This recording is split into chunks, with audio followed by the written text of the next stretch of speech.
নামের শহীদ, আরেকটা কাজের শহীদ।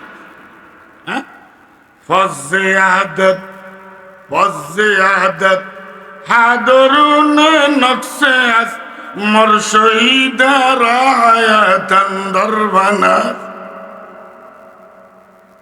কোন কোন লসের মধ্যে লাভ আছে, কোন কোন লসের মধ্যে এখন লস, এখন লস। ধৈর্য ধর, এখান থেকে লাভ আসবে। একবার খেয়াল আসেনি, মিয়া মোহাম্মদ শাহজাহান এমপি মহোদয় সাবেক, তিনি একবার পৌরসভাতে চেয়ারম্যান পদে দাঁড়ালেন, হলেন না, লস হয়ে গেছে, পরে এমপি।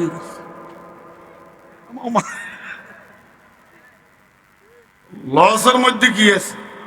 এখন সব লস লস না, আরে মুসিবতের মধ্যে নিয়ামত আছে। হ্যাঁ, লসের মধ্যে লাভ আছে। যেমন একজন লোক যদি ইসলামের জন্য শহীদ হয়, লস, এখন লস। তার স্ত্রী বিধবা হলো, সন্তান এতিম হলো, সে দুনিয়ার উপভোগ থেকে বঞ্চিত হলো, লস। কিন্তু এই লসের মধ্যে তার জান্নাতের হায়াত। তাহলে বোঝা গেল মরণের মধ্যে জীবন,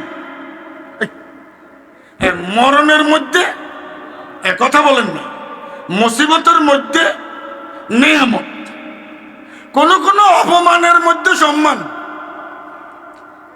আপনি ইসলামের জন্য কথা বলবেন, অপমানিত হবেন, সম্মান। আর ইসলামের বিরুদ্ধে 13টা বাজায় বই লিখবেন, সম্মানিত হইবেন, সম্মানের আড়ালে অপমান।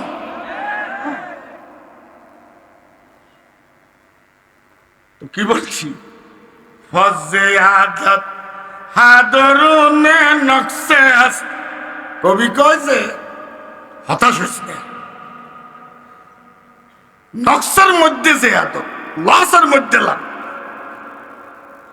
লসের মধ্যে, মরণের মধ্যে জীবন,